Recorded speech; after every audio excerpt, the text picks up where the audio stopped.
a smiling face. Be who you wanna be.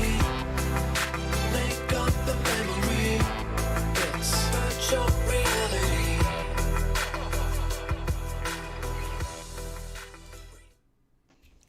What's going on, everybody? My name is Tyler. This is Sean. We're Rendered Reality. Thanks for joining us again on Coffee and VR. Thank you, Tyriel, for joining us today. We have a huge discussion. We really want to break down all this crap from HTC Vive. Crap? Great stuff? I don't know. We'll get into that. Really sure. It's a little mixed. We figured for sure to have Tyriel on for this show because it's going to be pretty big hardware stuff. We do have some games and stuff to talk about, but going to be breaking down all the new hardware stuff. And there's nobody better to have on than him. Exactly. Really looking forward to some of his through the lens stuff for some of the stuff that's coming out. That's he's the king of that kind of stuff. So how's it going, man? How you doing? Very good, very good. Thanks so much for having me, guys. It's awesome to be back on the podcast, and I can't wait to talk about it. It's very interesting stuff. It is very like polarizing stuff, I would say. Good way to put it. Yeah, I can't wait to hear from you, your impressions and stuff, and about the through the lenses. Like, it's more work for me. That's true. That's a good thing, though. That's a good thing. It's good to have work. So you'll have a lot of work coming up. That's for sure. So yeah, those videos are really tedious. So. Oh, I'm sure. I've never tried to do that. I can imagine that it is definitely a lot of work. But the last time we had you on was actually right around the time, it was before G2 came out. It was right around the time of Quest 2, G2 stuff. We had a really good discussion with that kind of stuff. So this week we're going to be getting into a lot of hardware stuff. But usually we start off with some of the stuff we've played. What have you been playing, Tyriel? Okay, so I've been playing Demon like crazy. The pronunciation is Demeo, by the way. Is it? It's so hard. Everybody says it's so different. Think mayo. Just think mayonnaise, Sean. No, because it's Latin. It's Latin. I saw you said that. I studied so much Latin and Old Greek that if I at least I can use it for something. the most unexpected thing ever, but whatever. I've been playing a lot with Heather, my girlfriend, my fiance actually, right. And she's so much into it. So like I'm always the archer, she's the tank, and so far we won pretty much every time. That's awesome. Very like an awesome team. Yeah. So we're playing a lot of that, and then guys, I have to say, I've been playing from yesterday, Mass Effect. We can't talk about that flat stuff here. What is that? Yeah, I'm absolutely in love with that game. It's my favorite game. That and Halo, those are my two top games. I'm a sci-fi man, and I wanted to say it though because like I don't want to get too much in a topic right now, but it's crazy this sense of wonder in the universe that games gives you, and the fact that like you have these companions, you never feel alone, but you feel like exploring a universe, and it's something that we really miss in VR. Absolutely. We have Elite Dangerous that for wandering around, exploring is fantastic. We have a No Man's Sky that's fantastic. Both of them, you feel alone like crazy, like you're like there in your ship or like alone in a planet. And the opposite, like Echo VR, that is like amazing for companionship, but it doesn't give you the sense of exploring, I think. So like we need Mass Effect in VR. Yeah, absolutely. I can't wait to get that kind of stuff. I think for me, I get those feels. Like the only game I think I've really felt in VR that way is Fallout 4. You know, with starting through it and feeling like a little scared in this new world, and you're out exploring and meet people, and I feel like that's the only game I've really felt that truly in VR, like to dive into, you know. I still prefer the co-op. I still prefer true co-op where you actually have a real companion, but I think there is probably a missed opportunity in a lot of VR games for that kind of thing. And about that, with co-op and stuff, like From the Other Suns, I think that is the one that gives the best experience also of exploring when you get in a new starship and stuff. It's amazing. Yeah, we just talked about that, I think, last week. We talk about that all the time. That is our hidden gem game that people should play. Nobody talks about that anymore. Play more together again, by the way. Yeah, for sure. And but that game doesn't have a story. Like it's just like, you know, you gotta protect her and that's it. we need something like an Odyssey in space, something like that. It would be amazing. Yeah, absolutely. Talking about Demeo or Demeo, however you want to say it, I wanted to say that the three of us actually played some together on a live stream. Tyriel hopped in, and it was like the day it came out. We had played some beforehand, but I was like, I'm loving that game, but I am learning so much. Like, I go back to that stream, and I'm like, man, I did so many stupid things. Like, I've learned so much since playing that more. It's just such an awesome game. So we definitely need to hop in there together again. I really, really love that game. So much looking forward to book 2, because like you said, it is kind of getting to a point, as you learn so much about it, it's getting pretty easy to go through the 3 levels and beat them now. You know, it's I think everyone we've played recently, we've beat it. So Rizzle Rock. No, don't 10K subs equals Tyler's beard. You're the only one up here with no beard. This mission to get a beard on me, man. I'm not liking it. I love I'm it. I'm not liking it. I absolutely love it. So. Well, mine is pretty bad. So mine is bad, but in a different way. it's bad in a different way. Yours needs a weed whacker. Oh, it does. Like it absolutely like a does. mower. It really does. Yes. I need some of yours on mine. So maybe Just glue it on. Yeah, I'll mail you some. Anyways. We're not mailing out Sean's beard. I know somebody's going to ask in chat too. No. Oh, so real quick before we get too into it, the Quest 2 giveaway that we have going on ends today after today's show. So if you haven't signed up for that, make sure you sign up for that. Also, a giveaway for Zero Caliber on the Quest that just came out the other day, which is an awesome game that we've been enjoying playing, especially in co-op. That game really shines in co-op. Still want some PvP, but in co-op it is a lot of fun. And have you guys? Well, I know Tyler has. Me and Tyler were playing a bunch last night, but have you played the Population 1 Season 2 yet, Tyriel? I didn't, but I watched the trailers many times. I think it's pretty cool, the Far West team they're going on with. But yeah, I didn't try it yet, and I want to hear from you, of course, because you guys are like Population 1 experts. I don't know about that, but we love it. We definitely love playing it. It's a lot of fun. Susan Cottrell, thank you. Always hitting us up with those super chats. A $20 super chat too. Thank you very much. We really appreciate that. So we played, actually, Tyler kept me up way too late last night playing some Population 1. I was like, because he got on kind of late, and I was like, I'm down to play for a little while. You know, I don't want to play too long because I usually get up early and we work on the show stuff. And but I was like, okay, so we ended up playing till what, like 12:30, I think. And then you stayed up till like 2 o'clock in the morning still playing it. But it's a lot of fun. I mean, they've changed quite a bit of the map, you know, with that upper section up there with being the Wild West town. You have the explosive barrels now, you know, the new matadors, the harmonica, the shaker shield cups. So we talked about it a bunch last week, but, you know, last week not everybody had gotten to play it yet because it wasn't actually out yet. Right. So I am curious to know in chat and comments and stuff of what everybody's thinking, you know, playing this. Because I know the lobbies were filling up quick last night. I know there was a lot of people on last night we were playing. And speaking of, they're up to 24 now, which is awesome. Which it really does help. I mean, it definitely adds more players. And when the zone gets really small, it's unbelievable how many people are still left, I think. Yeah, right. You know, it'll be small and there's 12 people. And I'm like, how are there 12 people around us right now? Area. It freaks you out a little bit more. Which is a good thing. You know, it's less wandering time and more worrying about where people are. And they've added a ton of new slots to your inventory. Well, not slots per se, but how the slots add up. So like your health, you can carry certain divisions of things. Six sodas, six and shields. Yep. So it's really changed the playstyle, I think, for me. And that's what I like. You know, it didn't just change they didn't just add guns. It changes how you play the game a little bit, too. And that's what I really, Yep. And the new area is awesome, which you don't use it a ton, I guess. Really. But, you know, if the zone ends there and stuff, you do. But it's a ton of fun, though. It is fun. We need to play again because the three of us have played together before a while back. We need to hop in there again. Maybe tonight or after the show or something. Yeah. Dude, it's so good. I couldn't stop playing it last night. I got on with another guy. You know, and you do have to watch because if you play by yourself or with two and have a third come in, it's a lot of younger people in there, which it's cool to see. And not even younger, more just first time, you know, VR owners. Tony Digital. Funds for an hour well spent. Thank you, $25 super chat. Glad you're here, man. We really do appreciate it. Super appreciate it. He's always hooking us up with those super chats too.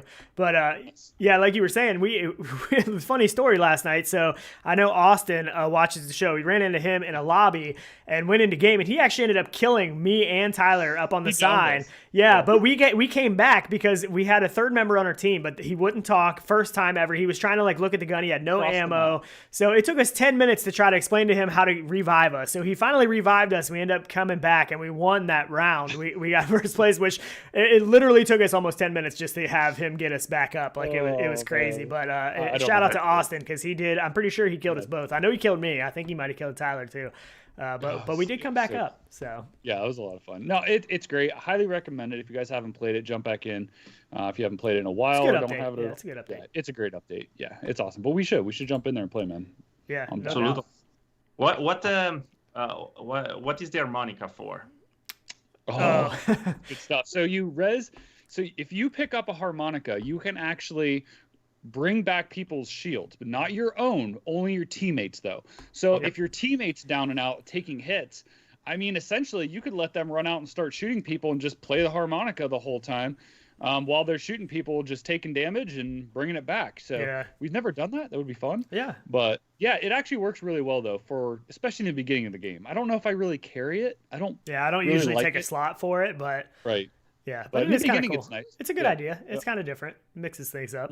Yeah, so you have to to shoot the harmonica guy first, and then right. I don't know if I've actually killed anybody playing the harmonica yet. I'd almost feel bad. Like, you don't even have a gun. He's just sitting there playing some tunes on the harmonica, and you kill him. Yeah, exactly. That's terrible. Why do you kill musicians? It makes me think about Titanic and stuff. That they will die playing.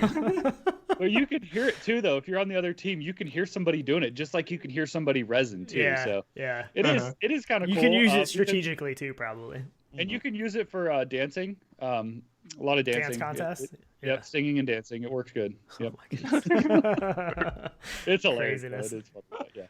Crazy. Anyways. Did you guys see the? I actually just added this in here.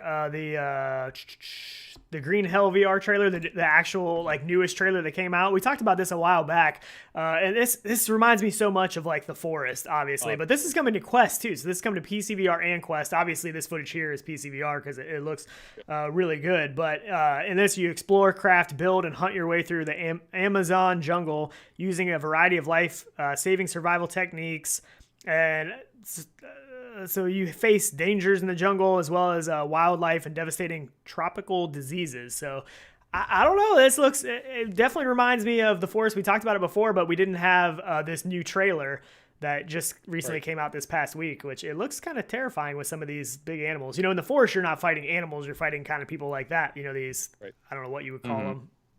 I don't know what they're called. True. There are animals in it, but do they? Well, attack? I remember the sharks and stuff. I remember the sharks in the water, but like I don't remember. There's no like crocodiles and stuff like that. I don't think is there.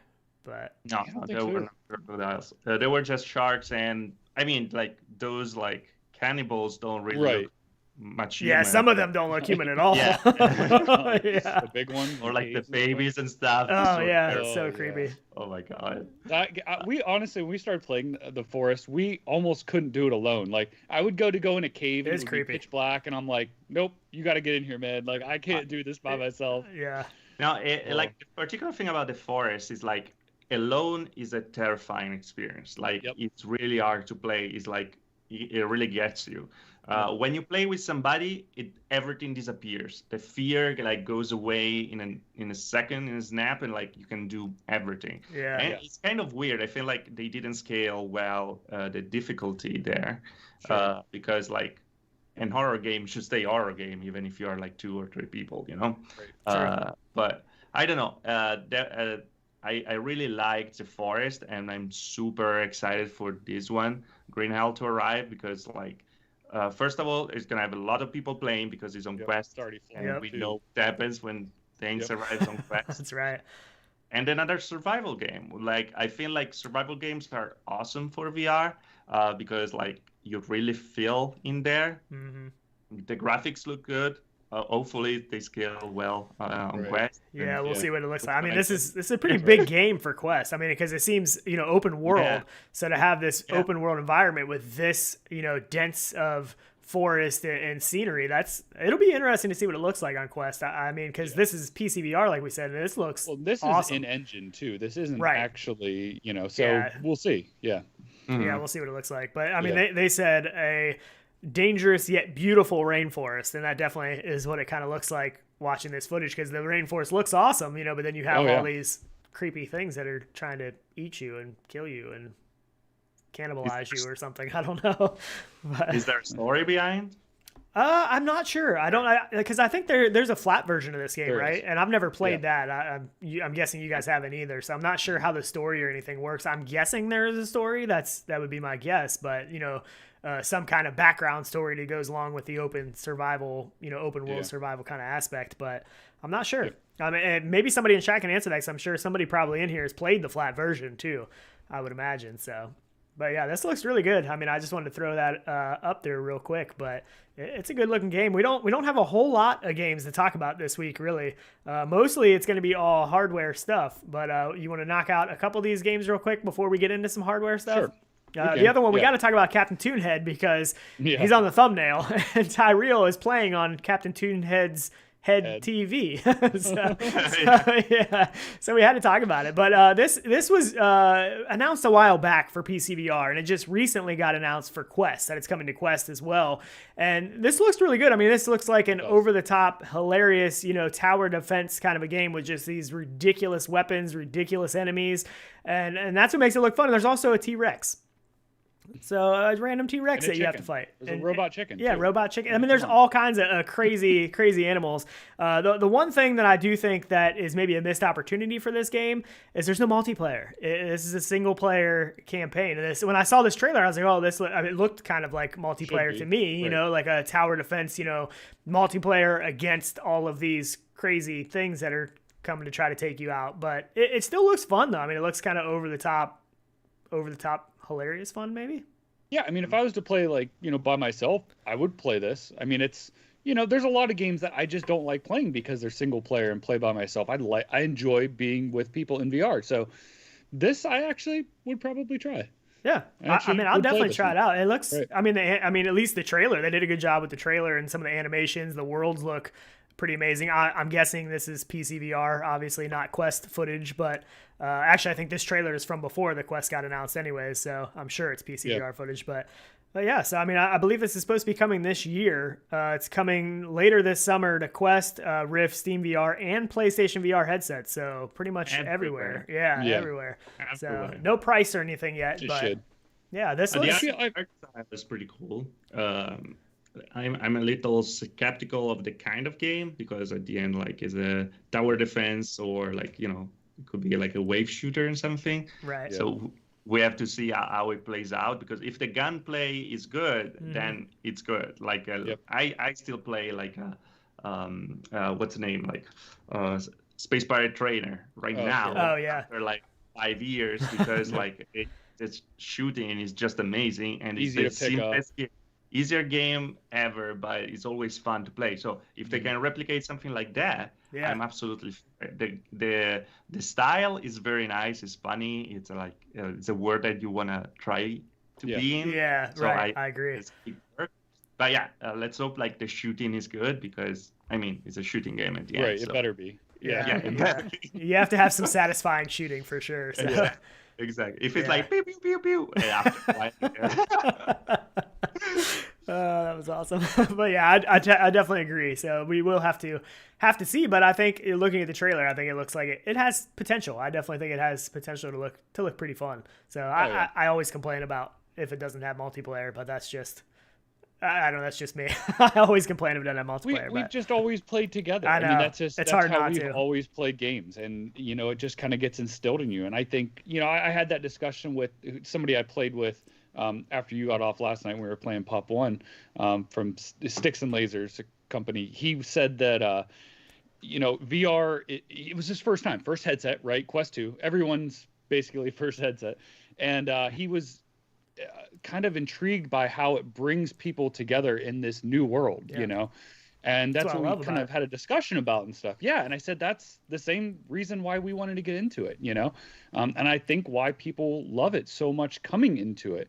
I mean, how many times, every time we're in Pop 1, that's the same reaction we get. It's like, I can't believe this. Oh my gosh. Like, look at this. I can do this. You know, it's like, I don't know.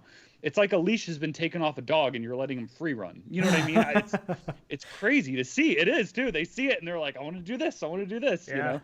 But it's just what VR does, man. I don't know, but everything does need co-op at minimum. It does. Yeah, I love it. I love it. Everything. I It agree. does. I agree. Crazy, man. I love Look how playing many VR old with other games people. I love it. That you could slap co-op or PvP into and would just make a whole new game out of it. You know what I mean? Yeah. I don't know. That's me, but Yeah, I love it. Have you played Zero Caliber on the Quest this week, Tyriel? I did. What do you think? You can be honest. yeah. I'm gonna be honest. It's That's why we're on here. not my favorite game. It's never been, and I didn't like it on PC. I don't know why people are so crazy about that game. I never liked it, and I still don't. I don't know. I tried again. I just don't like the gunplay in that game. Yeah. That's what I just See, said that's funny because some people really like the gunplay and some people don't. Like, to me, there's certain aspects of the gunplay that I really, really like. The fact that you can slap a magazine out and slap another one in. You know, you don't have to actually grab the magazine and pull it out, which I still do a lot of times out of habit. But things like that they do that are pretty different, as well as the attachments that you can on the fly throw attachments on the guns. There's a lot of things that are different, but that's it has all the basic core mechanics that should be great. I think what I've figured out, and I told Sean this earlier, is they introduce too much like smoothing, like gun smoothing and stuff, that it doesn't feel one-to-one on their gunplay. And it just doesn't do it for me. I don't feel like rewarded by shooting someone or killing someone or the movement system through the map. Something about it just feels off to me. It has all the good stuff for it. It could be amazing, but I like it. I like it a lot. We played co-op with Wolvraza and Bill's Fan RR and Wolvraza's son. I played. The four of us played just the other day. I think Thursday or something like that. And it was a lot of fun. Like, I mean, to me, I'm pretty sure we beat all the missions. I have to go back and look and see if there's any more. But it started to restart some of the older missions. But I mean, in the co-op, to me, that's where it really shines. I like the gunplay. I think the gunplay is pretty good. I mean, Contractors to me is the best feeling gunplay I've ever felt, and the gun stock calibration. I absolutely love that. I can't say enough how much I wish other shooters would add that. I don't understand why they don't. Even if you don't use a gun stock, it can be beneficial, because if you're used to holding a gun a certain way, you can position that gun to feel comfortable, even if you don't have a gun stock. It's just a staple of a thing that I think all VR shooters should have. But I do like Zero Caliber. I've been playing it quite a bit in the co-op. I don't enjoy it as much by myself, you know, and I Sure. just like it a lot with the co-op, to be able to work as a team, to move through these levels. Some of the later levels get a little bit harder. The AI is not the smartest AI for sure. I think the AI can be tuned up a little bit and be a little bit more intelligent, but it's fun, and I do like the way that they do certain things with the guns that you can't do in other. I mean, you can hit the enemies with your gun, you know, stuff like that. It does some different things that are really cool. And from everybody I've been playing with and on the Discord, everybody seems to be enjoying it. But it's a VR shooter, you know. Everybody has their own flavor for what they like. You know, some people love Pavlov, and for me, I like Contractors way more than I like Pavlov. You know, Pavlov's still a good game, but for everybody, you know, it's their own flavor. There's no PvP. That's the other thing. So yeah. But yeah, for me, I feel like it's I don't know, in Zero Caliber, I always felt there's no weight to the guns. That is weird to say, because like it's always a problem in most of the shooters, and we have small controllers and stuff. But some games make you feel like there's some weight to those guns. Yeah. I don't know, like Tractor does, like Half-Life, Alex does. You feel like there's a weight on your guns and stuff. Maybe it's the sound. I don't know. I can't really like pin it down what it is particularly. But it's just something that is missing there. So I'm glad people enjoy it. I'm glad that we have all these options, so we can decide which one to play. Right. Yeah, I mean, I think with all the shooters, each one of them does something good that another one doesn't do. You know what I mean? Like, they all have their areas that they shine in, for sure. But yeah, but I like, go ahead. For me too. Like, I'm a Contractor guy, but like I like Pavlov, I like Onward. Yeah, I like them all. Yep. But if I have to decide one to play all the time, will be Contractors. Yeah, I totally agree. That's my go-to. I was playing that this past week. I got the new Stealth Apto in, and I've been setting that up with the gun stock calibration. And I went in there and I was like, man, feels so good, like popping off them headshots and stuff in multiplayer. That game just feels so good. But I have gotten pretty good with the headshots in Zero Caliber as well. I mean, that's like, because some people just like to go in there and grab a gun and just blast away. I run the M16 and I go for the headshots like the whole time is usually what I do. Yeah, like that's what I'm practicing like the whole time I'm in there. So I've been enjoying it. I mean, I'll probably play some more, some co-op if people in the Discord and stuff want to play. I think the co-op is a lot of fun. I do hope they continue to add missions. I do hope they update the AI. The AI could definitely use some improvements. I think that would greatly improve the game, and do maybe some more story-based, because some of the later missions are a little bit more like story-based mission kind of style missions. I think that's what they really need to focus on if they're not going to do PvP, like more of like a Call of Duty single-player campaign, you know, but with co-op. I think that's where... That's what people on the Quest need right now. I mean, you don't really have that, you know, single-player mission style shooter really on the Quest, do we? I mean... Not that has true missions. I mean, I mean, there's. I'm trying to think of some not really like first-person shooter gunplay ones, but Right. So like Milsim style. That's the thing why I'm trying to go back to it all the time, because of there's a story to do and stuff, and it's something that we always miss. But then I can't. Gun stock calibration. That's the one thing. Hopefully they add. And anybody making a first-person shooter game, please add that in, because it's a great feature. I did want to shout out real quick because we missed some Buy Me a Coffees. Rizzle Rock bought 3 coffees, Anakaze, and Robin's Reality. So thank you so much. Guys. She's a fellow RR, Robin's Reality, rendered, you know what I mean? So we're like family, but we definitely appreciate those. The Buy Me Coffees, that is awesome. So real quick, before we get into the major hardware stuff, I did want to talk about these headphones. These are the Amvr clip-on headphones. I've been playing around with these. This is my wife's Quest, because usually on mine is always the engineered AF headphones. I love those things. And actually, he's getting ready to produce some more of those. He's been working on those. They've been out of stock for a long time. But these are an option. They don't sound as good as the engineered AF ones, but they're like, what? I think $30. Yeah, so $30, they're pretty cheap. Yep. Yeah, I mean they're not bad. They have some pads. I actually need to add the pads in here because they're kind of loose. They have a little rubber pad that'll go in there to hold it in place. But they sound pretty good. You know, they don't have as full and low end sound as the engineered AF. But for $30, if you're wanting to kind of, especially for people that play, you know, that they don't want other people hearing them. Maybe there's wife is sleeping, baby's sleeping. You know what I mean? To have some kind of clip on over your headphones is a pretty good option, and we do have something to give away as well at some point. So we'll do something with that. So and Bionic Mantis is actually coming out with some Quest 2 clip-on headphones too, but I don't know if they're just redesigning the originals from the PSVR to make them fit better on the Quest 2, or if they're redesigning them totally. I'm hoping they're redesigning them like totally built for the Quest 2 with updated everything, but we'll see. We'll see. And VR ears is supposed to start shipping in July. I'm using the Mammoth all the time. I think they fit perfectly and stuff. I don't know. It's like they look good. Which ones? My Quest is like clean and stuff. It just looks perfect. I found a way to run. Yes. Oh, the Mantis. Run the cable side. The Mantis. Yeah. Sorry, I said Mammoth. I was like, they make headphones. I was like, I didn't even know that. I don't know why I said that. But yeah, no, I love the Quest as it is right now. I feel like it's very minimal and stuff. It's not like my Quest 1 was like exploding of things, and just look very clean. I like it. So I had a huge... with the same thing with last night. I had my Elite strap because I run the Elite battery strap, right? And it was dying last night. I forgot to charge it. And so I took it off, and I'm like, I'll put the deluxe audio strap on, right? With the headphones and everything. I cannot get over. I forgot how much I love the Elite strap over the deluxe audio strap, because at first, you know, deluxe audio strap was a quick print some adapters, throw especially it on. For the Quest 1, there wasn't many options. Quest 1 it was perfect. But Quest 2 out of the box, you know, I had the deluxe audio strap sitting here. I printed some adapters day one and was good to go. But after having the Elite battery strap, then I haven't gone back, and man, I can't believe the difference.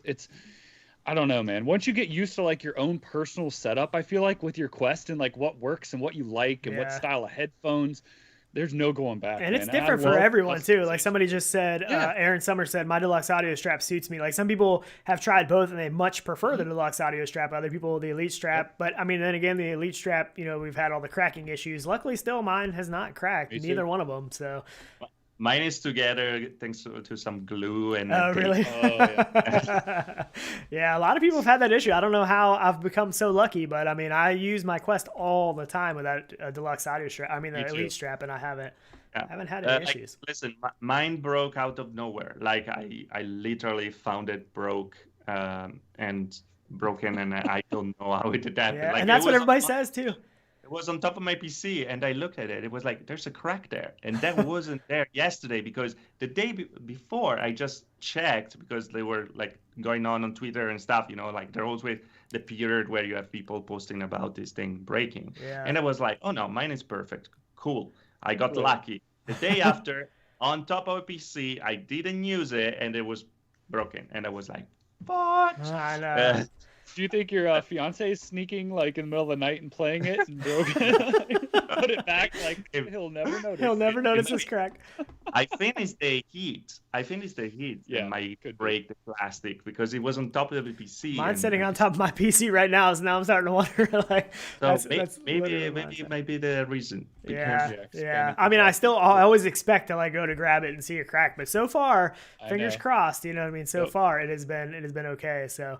But yeah, so getting into some hardware stuff, what do you guys want to get into first? Because we got some PSVR2 stuff, we got some Pico stuff, we got the HTC stuff. I mean, where do we start? It's your podcast. You decide. Tyler decides. All right, let's do PlayStation, because I feel like that's the farthest out from where we are now and what we're going to see. That's true. And it's less factual and more conceptual. So let's start there. I mean, this all started from Upload VR that put out some stuff. And I guess they put out a video, and later the video got pulled down. But the website stuff is still up. So I don't know, if this stuff came out before PSVR really wanted it to. But they're saying that it's going to have a resolution of 4,000 by 2040, 2,000 by 2040 per eye, lens separation adjustment dial, gaze tracking, foveated rendering, and one of the coolest things that I thought was a motor in the headset that can be used by developers to give direct haptic feedback. A haptic feedback motor on your head. Sure. Might be kind of cool. I don't know. Yeah, absolutely. I mean, the more places I feel like we can put any type of feedback is great. I mean, you don't have to use it if you're a developer. Don't if you feel like it doesn't add to your game. Yeah, and hopefully in-game you'll have the option to turn it on and off too, because I feel like that might drive some people crazy. Like, I don't know. And it also depends on the placement of that stuff, because if it's just in one spot in like a first-person shooter, that'll totally mess you up. You know what I mean? But I guess if you get shot in the head. No, it won't be in one spot. It's just going to be no different than like a controller. I mean, you can't tell where they're at in a controller, even though they place them in the bottoms of the grips. Well, I'm just thinking like back or front. If you have it in the back and you get shot in the front and you feel it in the back, you're going to look behind you. But one of those little motors with a weight on it for vibration. That's all it's probably going to be. Yeah. I have a theory of like some studies they came out like 2 or 3 years ago about vibrations on the headbands and stuff. And I have a theory that maybe it might be what they're working on, because we know that like VR makes people sick sometimes. Like I see where you're going. But some people get sick. And there was a study using vibration to like compensate for the lack of movement in your ears, because like we get balance through our ears, and so they were kind of faking the movement with vibrations and helping people not getting motion sickness doing that. And so because like they're so invested in making something that is comfortable and that usable for everyone, because this time it needs to be a hit. Right. Like with PSVR 1, that was like, the novelty. PSVR 2 needs to be a hit, because we have Quest now that works. We have like a lot of competition on PC VR as well. So you need to be a hit. And I think they're probably working on something to make it not really an immersion thing, because like who cares, to be honest, for me, if my face vibrates when I shot, like it might help, yes, but I don't think it might be a bigger thing. If you're looking forward, and probably they are, like look how many studies they did just on audio to have like the directional audio with tempered sound stuff. If they did something like it for the vibration on the band to actually help for motion sickness, that would be absolutely amazing. Yeah. And that is my tinfoil theory about like a study that came out a long time ago, and it always been in the back of my mind, like when are we gonna see something like that implemented? And I think that Sony is the one that might do it. Oh yeah, they've got the money to put into the research for it and stuff, and to try it. Awesome and test with it. haptics too. They're like, I think for me, good haptics should go almost unnoticed. Unless you're paying attention for it. You know what I mean? Unless you're looking for it, it should be so natural that you feel like it's just part of it. Like the bow pull. Like if you have a really good bowstring pull haptic on your controller, that's one that I'm like always wows me sometime. When they get that exactly right, it's like, man, that feels, you don't like you said, you don't notice it. You're just like, oh, it feels like a bow pull. You know what I mean? Yeah. Yep. I think it would be great. I think the more places we can get it, the better. I mean, I think I remember when they put it in controllers for the first time, everyone's like, why do I want my controller to vibrate and stuff? Well, then everyone just gets used to it and you forget about it. It becomes part of the game. Developers learn how to utilize it. Yeah, the N64. N64, yeah. Yep, for sure. I bought it day one. I was like, I want it. I don't know why I want the vibration. I wish we had controller add-ons still. Last weekend was playing my Dreamcast, and they had these modules that go in the controller that had a screen on it, a second screen on the controller. It was amazing. Dreamcast for the fishing game was a fish finder. I love crap like that. I want everything modular. We talk about that too, but it'll never happen nowadays. But I hadn't actually thought about though what Tyriel was saying, and that is a very good point. That very well could be something. I mean, it could be a multi-use case kind of a thing, where some games developers decide to try to utilize that for motion sickness, where other ones, might use it for a jump scare or something. Who knows? But I think that the more possibilities, the better. I like to see companies playing around with different ideas. If it is something that can help motion sickness, that would be absolutely great, because there's so many people that just get into VR that haven't been playing it for a while, and they do suffer from that. So that is something that they have to consider, that it is an issue. So yeah, that'd be pretty awesome. What do you think about the gaze tracking potential foveated rendering? Oh, well, that's something that needs to happen. Absolutely. It needs to happen. Also because in everything. And it might be a perfect bridge to the HTC headsets right now, but let's keep it there a second. No, it needs to happen everywhere. And I think the PSVR2 is the right place to happen because, those consoles are powerful, but are not super powerful. Right. So you need some smart tricks to actually have great games in there. If you want great graphics, you want next-gen graphics. Also in VR, something needs to happen, because unless you have a 2080 and you can't get it because you can't buy GPUs right now, you are kind of screwed, and you have to play mobile games like the Quest. That is not bad, but if you want great graphics, is another thing. Yeah. So eye tracking is something that makes you save around from the 20 to the 40% of performance and stuff in games. So if implemented right, so it needs to happen, and the console is the right place to be, because they're not super powerful. Yeah, and it's a base platform, that everybody has the exact same hardware. I'm sure it's easier to fine tune all of that, than something that's running on so many different things. But I definitely think that, even now, we're still looking at PSVR2 coming out sometime next year. We're thinking, later next year, whatever it may be. So, the further out you get, the less high end all that hardware becomes. But VR in general, we need something, because like you said, even with the G2, I struggle to run that on a 2080 a lot of times, it's just, right. We need something that can take off some weight off the PCs, because for one, you can't get the stuff, and two, the PC specs can't keep up with these headsets, really. We're wanting these high field of view, high resolution, all this stuff headsets, but the PCs can't run them. So if we can get good foveated rendering that can take away from some of that, then we can even up the graphics, where things are going to, the worlds can be more full, they can be more demanding, and you can cut some of that back with some of that foveated rendering. On top of it, you can't buy the graphics cards, right? And the cost to have those. If you have to spend $1,000 for a graphics card to run something, you could put that same $1,000 into a headset that has all of this. So, and have the longevity and the playability of other games and stuff. I feel like it's like a higher compression for files and transferring files. It's no different. It's the same mindset. that we need to invest into the software and the compression and the stuff that goes into these, because it's getting exponentially bigger. You know, the files and the resolutions and everything, that we can't keep up with it with these current transfer rates. So they have to figure a way to compress it, get it to us better, and whether that be with foveated rendering or I think that's the future. AI really rendering, or I mean, there's a lot of ways it combination, can go, a combination of a lot of things. But Right. South Memphis, yeah. I'm going to shout out to the super chats real quick. South Memphis, Daniel Burnett said, PSVR is what got me into VR. I'm so pumped for the new one, which I actually got into VR with the CV1, but I am so pumped for PSVR2. I think it's going to be potentially the one to knock it out of the park. And Wolf Raza said, y'all rock as always. Keep it up with a $3 super chat. So thank you. Yeah, thank you. Really appreciate that. So.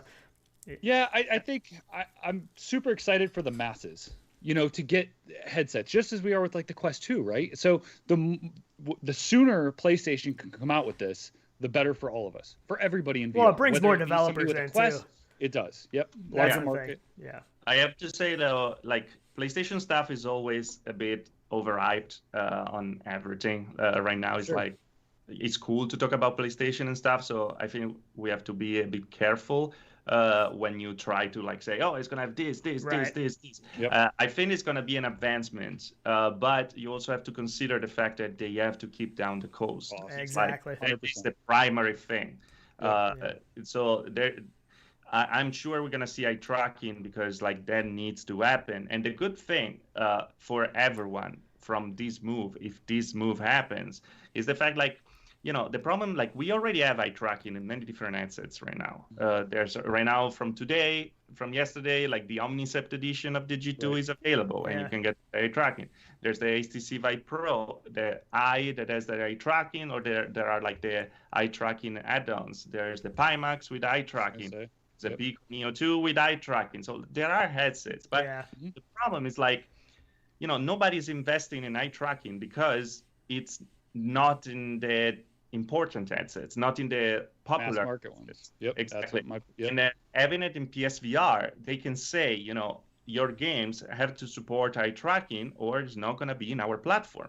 And there's something that they're going to do because we saw that they're doing this stuff when it comes to controllers and stuff like that. Like this is a PS5 game because it has the haptics and that's it, because it could run even on the other, but you know, this is a PS5 game. So they're very strict on their things. And I think like that will be good for, in general, for the VR market, because once you implement an eye tracking module in your games, well, porting it, you're going to have eye tracking. When you're going to have a next Quest Pro and something, they already said that is going to have eye tracking because it's one of the priorities. Everything is going to have eye tracking. That we know is the future. So it's good that a popular headset with a stable platform is getting into it. So everyone of us can actually start to use the eye tracking on the headset that we have.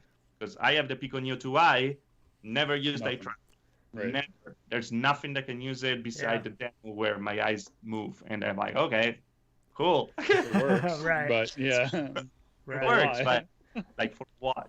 So we need to implement it in games, and that's the best. Yep.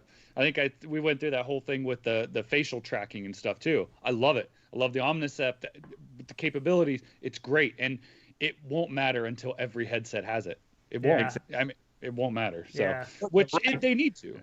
Yeah, and the games. I mean, there's got to be games, like you said. There's got to be stuff that utilizes it and takes advantage of it, and that won't happen until something like that does happen. So it is exciting.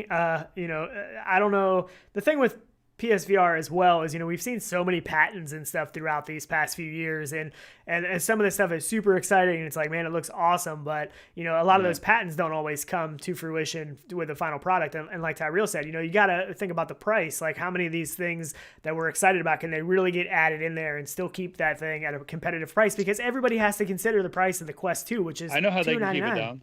They'll just use the Move controllers again. No, they were not doing that. They're not doing that. Hey, that's how they kept it down before. Yeah, well, before it was kind of a hodgepodge of what they had left over, what they could throw together to get this thing out there. You know what I mean? I think they understand how popular VR is going to be going into the future and how big of an opportunity this is going to be. I think they're definitely taking their time to make sure they get. Sony likes to go their own way, though. They really like to go their own way when it comes to, you know, even TVs or cameras. You know what I mean? They like to do their own thing. Which is and they good. kind I of mean, roll with it. that's okay. They do. Because do. I mean that sometimes that leads to innovation and things that other people aren't doing. You know, they lead the way sometimes in some of the ways, you know, those things work. But yeah, so I mean, the things that came out about PSVR 2 so far all look like, you know, really good things that are hopefully actually coming. You know, I don't think Sony hasn't actually confirmed any of this stuff, right? It was kind of a weird thing that came out on Upload. I don't know if anything's 100% for sure. I mean, I think it's probably true, but I don't know. I think only some of the stuff on the controllers from a while ago. Yeah, I don't think Sony's actually come out and said anything at this point in time, but I'm not sure. But yeah, so we'll see. So, I mean, so we also got announcements with the new Pico Neo, and I know, Tyriel, you know a lot about the Pico stuff because you've dealt with them in the past. I've never had a Pico headset or got to try one, but the announcements from them are very exciting and also disappointing because right now, you know, they're not focusing on the Western market. You know, this isn't going to be something that's going to be a Quest competitor right now. You know, they're really focusing on the dev market and stuff. They want developers to make games for their platform and stuff like that. But on paper, the thing looks awesome, right? Right. Oh yeah, absolutely. I mean, like, to be honest, like, I think the biggest announcement this year was the Pico Neo 3 right now. It's on paper is like the perfect competitor, and to me is the headset of my dreams, but for like a reason that actually we find just on the business version of it, in the pro version, that is the DisplayPort to USB Type-C connection that you have, so you can use a standalone headset as a native PC VR headset without compression, without anything, native, and you can use the screen like it is, because like, you know, Link it's okay, AirLink it's okay, Virtual Desktop is okay, but like when you have native clarity, it's completely different. And we know that, like, when you put on the G2, for example, you have that 4K display, like right on top. It's like, whoa, I can see, you know. What screen door? You know what it is. That's pretty much gone now, but so that's the feeling that unfortunately now we are trading screen door with compression, and it's fine because it's still good, it's completely usable and stuff, but it doesn't look that clean, doesn't look crisp, and having the possibility to have a connection directly into the display port from a USB Type-C on the headset, and the thing that they thought about it is just unbelievable. I love it. And then all the other specs are like, you know, like what you expect from the VR headset. Is like XR2, so great. It's small. It has the battery on the back. So that's what I was gonna say. That's I don't understand why why Oculus didn't go with that for the Quest 2. Hopefully they do in the future. I feel like that's just such a smarter move. You know, it just balances the headset. So they can $1 one. Right. That's accessories. That's true. But no, it's I mean, I have the Pico Neo 2, and it's super comfy. It's like unbelievably comfy. So I'm very excited for the Pico Neo 3. And then there's the version with eye tracking as well, talking about eye tracking. And that unfortunately is more expensive, but if you think about it, it's pretty like reasonable, the price, because they announced it also for the Western market, for the business version, at least business, for business and the Pro Eye, so the Pro and the Pro Eye, and they're $699, $799. That is less than last year Pico Neo 2, and is less than the Quest 2 for business. And there's the same processor, and there's more stuff in there because also has the. So I was very surprised and very happy of the announcement. I'm fine it's not arriving to the consumer market yet here in the West because they need to sort out the software proving ground.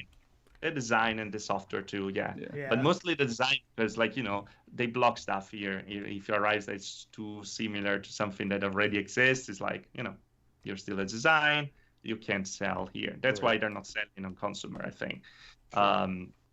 But it's like I'm super excited, and they have time to get more games. They're already getting more games now. There's like 400. I got Isn't there that is I said it in my video, and I was wrong, so I corrected it because Pico contacted me and said like, hey, can we correct you a bit?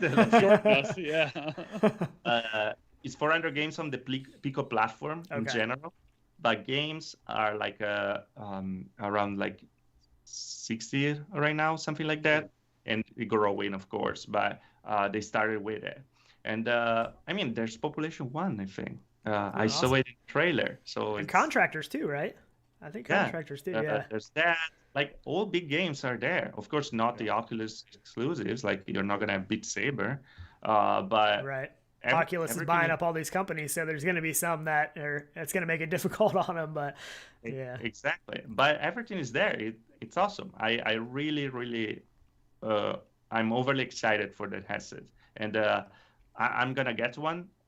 So then we can see it together in case. Yeah, definitely. So when do you think potentially we may see this in the consumer market in this area in the West? Not this year. Yeah, I don't think so either. No, but at $599, the business version, if you buy it, it's not bad, and you don't have Facebook. Some people are very bothered by the Facebook login, and you have your option. You pay a bit more, but you have your privacy back, I guess. Yeah. I mean, I'm excited. I would love to try it. I definitely hope that it does come out at some point. I mean, really, we've all been, everybody, whether you're the biggest Oculus fan or not, you still know a Quest 2 competitor is a good thing. You know what I mean? Like, whether you love them or hate them, it's always a good thing. So, and once we get into some HTC stuff, a lot of us had hoped that maybe they would go that route. But I think this is right now seems like about the only potential real competitor the Quest 2 could have eventually. You know what I mean? Like, this is the only one we know that is a working, device that. And I still think it's cheap. I do. I mean, when you look at eye tracking modules to purchase separately for headsets that are $200, you know what I mean? Just to have that alone in a headset. I mean, that's crazy. But that's for like the pro model or whatever. The Pro Eye. But I mean, it's still not that expensive. I mean, it really isn't. Especially when you start adding up. Everyone looks at the buy-in of a Quest 2, right? Well, by the time you spend another $300 on accessories to make it comfortable for more than 20 minutes. Yeah, exactly. Right, you're up to $500 anyways. You know. And think about it. Like, they got an headset that has native PCVR, eye tracking, like a 4K display. Yeah. If you want, you can use it also standalone with a good battery. It's comfortable, and it has everything. And it's like just $699, $799. If you are a dev, you want the headset. You want it because it's a perfect sweet spot. Yeah. I know Sean and I talked about that this morning when we were getting stuff ready for today's show. And honestly, to go back to the CV1, everyone worries about getting all this stuff, more in a headset, right? We need more of this, more of that, bigger screens. I still go back to weight. I think weight is everything. And to put on that CV1, it feels like I'm putting a paper on my head compared to these other headsets. Yeah, just the comfort of it alone is just incredible. And I know it's not, standalone, and we haven't gone to that, but even just to transfer all of that extra weight from the processor and the battery to the back of it would just be incredible with that same headset. Yeah. And I don't know why they're not focusing more on weight, and I'm sure they are. I know they want to use thinner plastics and shave pounds and stuff, and now we're looking into companies coming in that have batteries in the back like that. So I don't know. I feel like some focuses sometimes are on all this higher resolution, which I know I want, and higher field of view, which shouldn't compromise weight. But I don't know. To me, weight is becoming everything. Mm-hmm. And you've had a lot of neck issues too. Absolutely agree.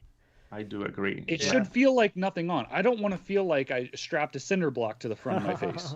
And I'm not saying that that's what they do, but it's at a point where we're pushing it, and we get heavier headsets and stuff and more in it. So comfort is definitely a big thing. I mean, even, because sometimes we play for, 6 hours at a time. Absolutely. Sometimes. And it is something that I do look forward to the future where these things get lighter and slimmer and more, form fitting, that are just more comfortable. Even my wife, there's a lot of games that she really likes, but she doesn't spend a ton of time at one time in VR because it's just too uncomfortable. Even though, she has a Quest with, the Elite strap, I've put a bunch of different combinations on her Quest, and some things are more comfortable and stuff, which we actually had the third-party Elite strap with that Nirvana battery bank on the back, and so far that's been the most comfortable for her because it always hurts her face too much. She doesn't like the pressure on her face. So, and that is a big turnoff for a lot of people that, you know, they don't want to be uncomfortable playing for a couple hours in VR. So it is a big thing that obviously going forward, it's going to continue to get better, hopefully, right? And we go hard when we play, right? So for me, I have to have that thing tight because the more weight you have, the more, I mean, I rip around. So if you don't have it tight, now it's moving around on you all the time. So you have to go even tighter. So it's just, you know, cramping it a little bit more. It's like your head's in a vice. For me, it's, right. It is, right? Yeah. Exactly. Yeah, but I feel like they're not like moving all the processor and stuff on the back because of costs. Because like it gets much more expensive and stuff, and it's easier to create. Right, and you got moving wires at that point in time. Because so. if you see like HoloLens 2 has it, and as like the processor in the back with has two motherboards, one on the front, one on the back, all the connection that goes between and stuff. Like it's a $3,000 thing, because like the production is very, very hard to make. Like I saw like an exploded model of it when I went to like a Microsoft event in New York, and that like it was incredible. Many pieces are in there, and they have to split it in two different parts. It's very, very complicated, and so the price right now is the big problem. And by the way, today I don't know if you guys saw it, but about HoloLens, Alex Kipman, that is creator of HoloLens, said that they are working now on the consumer version. So it's not going to arrive soon for different reasons. The first one is that they want to go down to 50 grams for the headset. And right now it's, I think it's 300 grams, the HoloLens. So there's a big way to go. Big ways to go. And they want 5 watts of power when right now it's like 20 or 30 is 30 watts. So like that. Some big cuts they want to make. It doesn't have to create a lot of heat. It's like we need another technology, but they're working on it. And they said that they probably is not going to be next year, but probably 2 or 3 years we're going to be there. So I think there's going to be some pretty stiff competition in 2 to 3 years though with AR. I think that probably is when we're going to see some consumer stuff really starting to hit the market, and it'll be interesting. I'm excited to see how that kind of goes. I got to try the original HoloLens, and I was never excited just because of that, you know, little teeny floating field of view on it, and I'm like, not until it's full like glasses size do I think it would ever be viable. I don't know. I'm in love with HoloLens. For me, it's I tried HoloLens 1 the first time, and I had my first wow moment. Like I was, whoa, what? It's amazing. Even if it's like the cardboard, like you have like this field of view. I could see the potential. It's all about potential, I think. I had HoloLens 2 here for a while, and the field of view is bigger, and I had my first meeting in AR, and I have to say that, you know, here, like we're talking through a screen. When you are actually sitting in your studio and you have in front of you in your studio another person like and you're talking and stuff is absolutely like mind-blowing. It's like VR is cool for this stuff, but AR has that sense of presence that is like it's hard to get. So like I really had my moment with that. I think it's going to be huge in the future. I think AR is really going to be massive. I still think for me the best AR is through VR. You know, they need to utilize that more. True pass through, because you don't get that, you know, opacity that you can see through something as much, or a recreated color on a screen, and more of pulling your world into VR instead of transposing it onto your world. For me, I just think that's a better way of doing it, but you lose that, you know, being able to see everything around you still without something in front of you, unless it could just be 100% recreated on a screen, you know, that was true pass through. We need color. We need color pass through on the Quest Pro. I'm really hoping for color pass through, like high quality, because they need to open that up to some developers, the pass through features. You need also low latency, because if not, it's really unusable. That's why we have the possibility to use it on the HTC Vive Pro from the very beginning, from 3 years, but nobody used it because the Right. latency is like it kills you, like you Yeah. know. But yeah, I think that being in a VR environment with pass-through is completely viable. And there's a company called Lynx, I think it's Yeah. Lynx, right? Yep. That is doing something very interesting with that, and it looks absolutely amazing. Yeah, I'm really definitely. looking We've been forward keeping to- an eye on them. We watch a lot Yeah. of their live stream stuff and a lot of stuff they do. Yeah. They're really doing some cool stuff. They're great. So getting into some of the HTC stuff, we were all. Oh, sorry. Go ahead. Did you have something else? No. I was okay. like, yeah, we're getting Yeah, way right. out of Yeah, that's. Yeah. No, yeah. Actually, no, we were talking about them before the show. Yeah, too, we so were. not- We not actually that were. far, yeah. Yeah, so we were all really excited for the HTC stuff. They have a really strange marketing department and some of the things, but some of the things they did this time for marketing was kind of interesting. It piqued a lot of our interests in the consumer market. For a while we didn't really know exactly what they were doing. We knew there was a standalone coming. A lot of us were really excited for a potential Quest 2 competitor for the standalone. And we got announced the Vive Focus 3 is what announced, which is actually an awesome looking headset, awesome looking specs, a fantastic headset for a fantastic overly priced price of what, $1,400 or $1,300, I think it is. 13. Yeah. Right. It's that kind of broke everything for me. It broke lost the internet me. pretty much. Well, yeah. I mean, I was like super excited. And even reading it, I'm like, can I justify that price somehow? You know what I mean? Like for myself. And I know it's geared more towards, it's not Obviously really a consumer business. headset. I mean, that was Enterprise, the one word that was used more than any other word. I know you guys saw that clip on Twitter that I can't remember who put. Carlos. Yeah, Carlos put out the Yeah. the business like. But do you feel like they just strapped the word enterprise on something that they just want to make more money on at this point? I don't understand. Like, I don't know that they don't want to compete really with. I mean, I think that they are really focused on business. I mean, I think that is, and really that's probably where they've made the most of their money the past couple years. Because if you look at arcades and stuff, a lot of them still run HTC Vive headsets. A lot of businesses do use HTC products. I don't know why they didn't come out with a version of this though that's consumer based that we could all buy, right? I don't know. I know. I mean, there's stuff. Go ahead. No, you're good, Ty. No, I just mean their stuff's always overpriced. So It is. Yes, we knew that coming, but at the same time, didn't they need to try and compete? I think and bring a serious, and they do have a good price, which we'll get into that with the other one. But go ahead, Ty. I'll stop. No, I was just saying, like, unfortunately, like, it's not.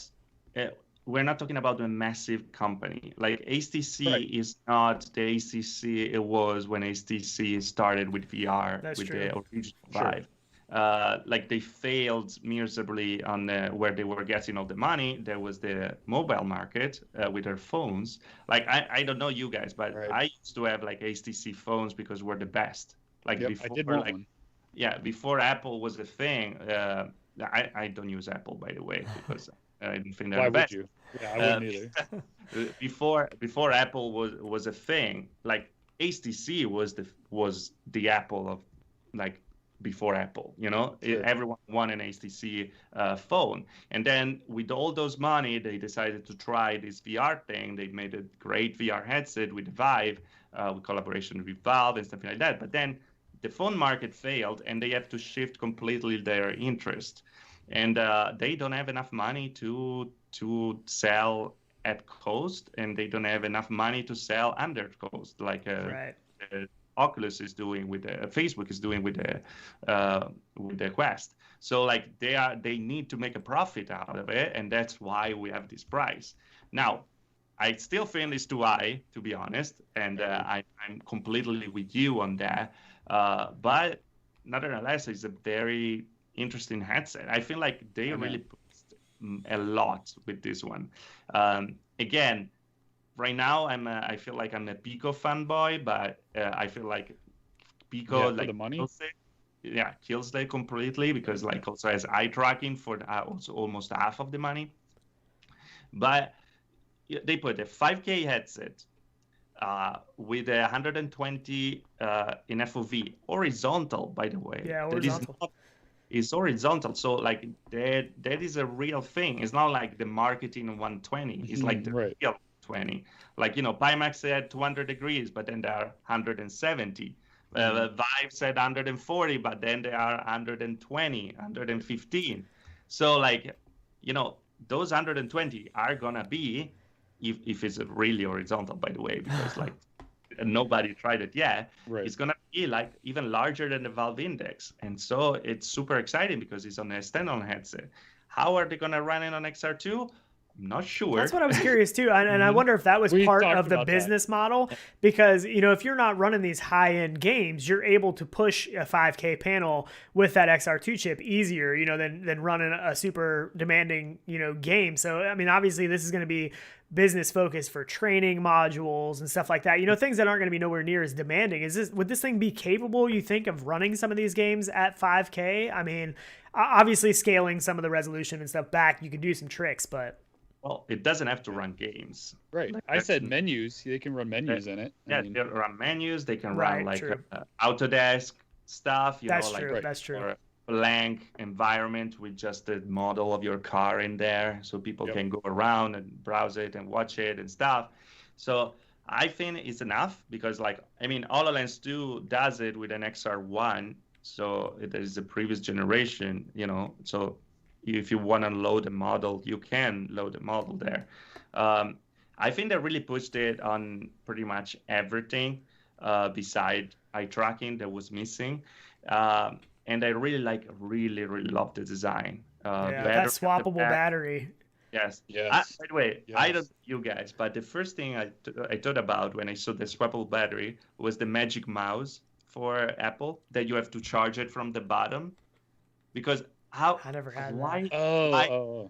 Why did they do? Why did they swappable battery inside? That's what I said too. We talked about that. I know. Yeah. You have to take out the headset to actually swap the battery. Right. The Apple Mouse, by the way, has the USB to charge it on the bottom. Not on the back. No. So you can't use it. You can't use it while it's charging. Yeah. And so like I thought that was exactly the same idea. The idea is great, but like why did they put it inside? It's like so backward. But at least it's there. At least it's the option to have that. It is on the back, transfer some weight as well as hot swappable. It's a great great idea. Yeah. Would you rather have like a cable that goes on the back and you have like those swappable batteries even staying inside, or take it out, swap the battery, put it in the right place? And if they're thinking, this is business focused, so it's not somebody in the middle of a game that's running out that's trying to swap. They're going to swap the battery in between putting it on different clients or different. You know what I mean? That's probably more of what their thought process was, but. I don't know. Yeah, maybe that makes sense for that. I still think that an external one would be much more beneficial, but it's them. And also, like, I think it's very interesting the directional audio, the 3D audio that they have on the head strap. Yeah, I'd be curious to hear that. Yeah, definitely. They implemented it in there. And also an SD card slot, something we definitely don't have in a Quest. That would be very nice to have to expand storage space and all that other, and making things easier to transfer sometimes. SD card slot is something that I was very excited to see on this as well. I think that is a great addition. But I think it's the perfect business headset, and business are gonna be able to justify the cost. That is more expensive than what it should, but they're going to be able to justify it. But yeah, I wasn't expecting anything for us, for gamers and stuff. I was hoping. But no, I was like, they made it pretty clear. They did. They said, let's get down to business. They had all them hints that were definitely business focused, but in the back of my mind, I still hoped somehow, Or could it be used for it?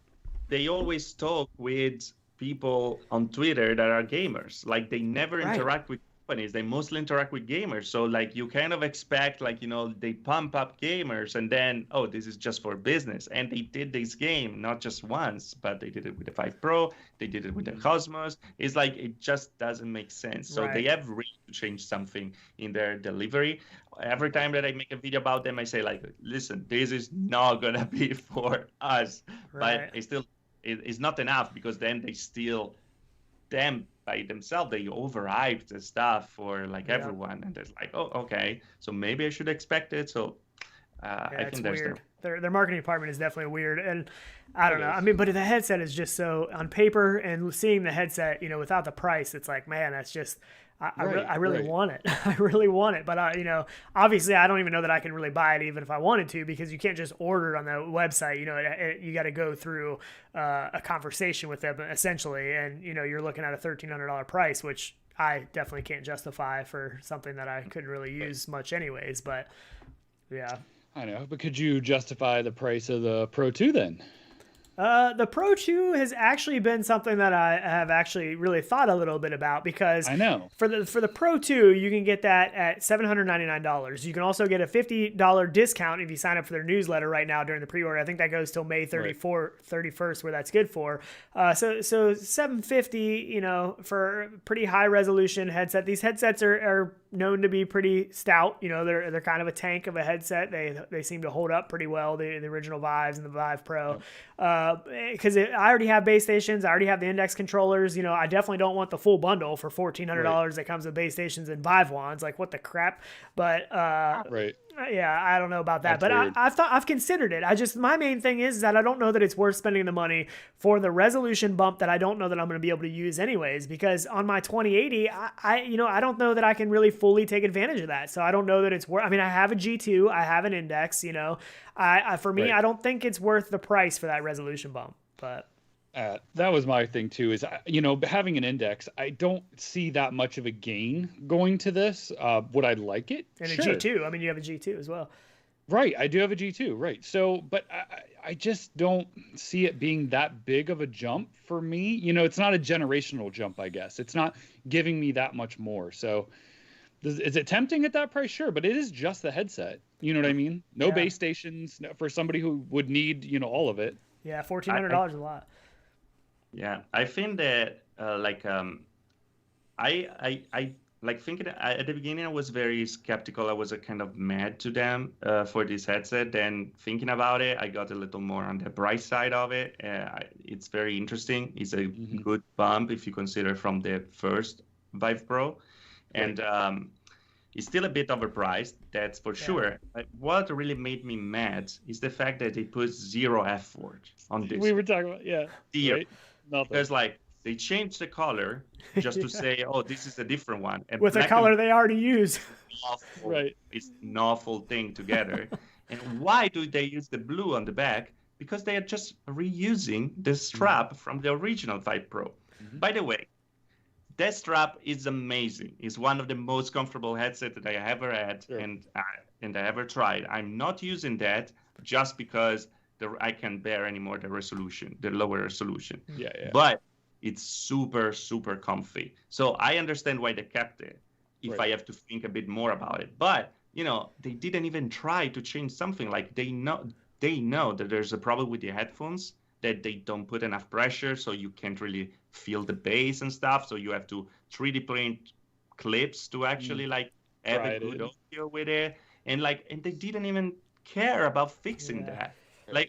They just did the bare minimum, bump up the resolution and change the lenses so you have more FOV. Right. That's it. Yep. So shouldn't it be a price break then at that point? That's what I was thinking. If they've done no new R&D, right? It should be the same price of the previous one. I don't know why it's more expensive. Yeah, because you're reusing mostly everything. So you already have that R&D done, the tooling's done. It's already there to be built. You have, you're swapping out lenses and screens, you know what I mean? So that is...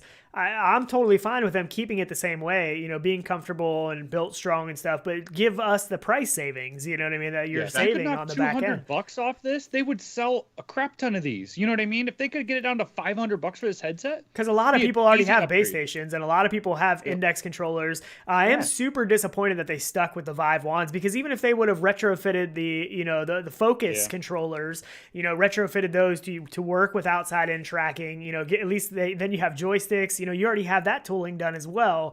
Why not throw that out there or something? I mean, it's also funny because now they have new controllers for the Focus 3. Yeah. And so they have the Cosmos controllers. Yeah. They have the Focus controller. They have the Vive ones controllers. The confusion is off the chart. Yeah. I think that this headset is great because for business, again, because of portability, no, this way. Tyler, like you said, that you want everything moddable and something, Right. and that is the perfect one because you can add eye tracking, you can add face tracking, wireless. you can add wireless, something like that. So like you really have everything. Yeah. And if it was the same price of the index, this will eat up the index like in a second. Like Sure, the it will, index, yeah. I don't even want to consider anymore the index with this one in the market. Yeah. Correct. But Yeah. it's $200 more. Yeah. And you know, I don't know. I mean, why didn't they throw in the eye tracking or something? You know, like if it would have had the eye Right. tracking already built Something in, new. you know, for the extra price or something, that makes a lot more sense to me. And talking about the one thing, you know, with all these add-ons, I love the add-ons, but you're already talking about a headset that's kind of expensive. By the time you add all these add-ons on there with the eye tracking, the wireless, you know, face tracker, this thing's ridiculous. You know, it's a lot of money. And also with the wireless adapter, you know, you're not getting the full resolution. So the wireless adapter is cutting down on the resolution. And there's supposed to be an update I saw that, so currently with the adapter, you're going to get 90 hertz with 1224 by 1224. With the update, they're supposed to increase the resolution to 1632 by 1632, which still, you're not nowhere near taking full advantage of the price you're paying for that high 5K screen. You know what I mean? So that's a big downgrade And if a you want to go standalone wireless. wireless adapter and all of it. Yeah, you would think they could get that all bumped up, but even past that. But yeah, I mean, it's hard because I can wirelessly play my Quest 2, and it should be pushing more resolution than that, you know, than what the Vive Pro wireless, Vive Pro 2 wireless would be doing. So it's like it's a tough sell for me. I don't know. It is. I know. Yeah, I think probably they compensate with compression too, because like having experience with the wireless with the on the Vive Pro, you never saw much of a compression like it happens on Quest right now. True. So probably you trade the compression for resolution, and I think it's fine on a certain point. And also, like, it's hard to run 5K. Right. Exactly. Oh yeah. So, it's kind of fine to have a lower resolution there. Yeah. But it's it's disappointing for the money you're spending is what bothers me. You know what I mean? Yeah. But, absolutely. I think it's a great headset again. They made two great headsets. The price point, even if you say business and stuff, with the Focus 3 is justified because you made everything new. With this one, is a recycled thing. Use the same chassis, use the same strap, use the same everything. Beside the screen, the lenses, no, you don't have my money on that. Even if it's good, like you kind of it's a disappointment. That's the thing. I'm pretty sure I'm gonna grab it because we got to see those through the lenses. I mean, if you don't get this, how are we going to see those through the lenses? So we need you to get it. I don't know that we're going to get it, but we need you to get it. I mean, if I was in the market for an index, I would go to this. So I mean, they're hitting a point, I guess, you know, but it's a very narrow spot that they're kind of sitting in. I mean, honestly, for me, it's still a little bit tempting at $750 because I love my index, but after using the G2 and other things, the lenses on the index bother me more now than what they originally did. I never noticed, you know, the glare issues too much that it has. I notice it a lot more now. So I have to imagine that the Vive Pro 2 isn't going to have those issues. You know, the G2, Valve redesigned the G2 or designed the G2 lenses. I don't have that issue with them. I love my index, but you know, this still seems tempting knowing that I already have the other things that I want. It's just, man, it's still a lot of money to spend for, and I just don't, if I had a 3080 or a 3090, I'd probably be a little bit more tempted, you know, because I would have a better chance at running these 5K. Even still with those GPUs, it's still going to be tough, I think, but. My problem's still controllers too. I mean, I'm not super sold on index controllers. I really wish they would have dropped, you know, the other style of controllers from the Focus on these. And I would probably be on board if they could mix those two. But, you know, I know tracking, it's totally different. But I can't, index controllers to me anymore. Yeah, I mean, I love touch controllers. I've always preferred the too. touch controllers over the index controllers, but the index controllers are still better than the Vive ones, so at least in my opinion, but I don't know. Oh, yeah. No, I don't know. I love the index controllers, even if they've broken me 2 times. Me too. And now I'm out of warranty, so I keep them broken. I actually tried to open to, like, you know, change the thing. I snapped the cable that connects the thumbstick, so I don't have like the capacitive sensitive thing anymore. It's fine. It's not really needed when you play. Yeah. But yeah, I broke my controllers even more. I have drifting and stuff. So wow, amazing controller.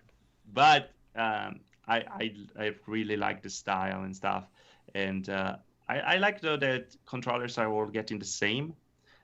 Because it's standard like it is on console, like you know where to put your hands, no matter which controller you're using.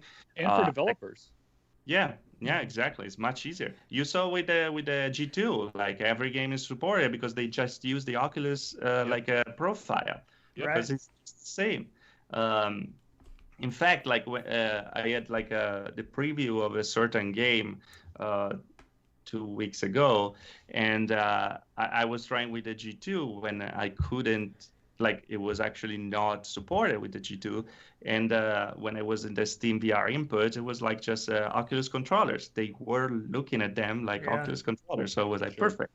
Like it didn't create any problem.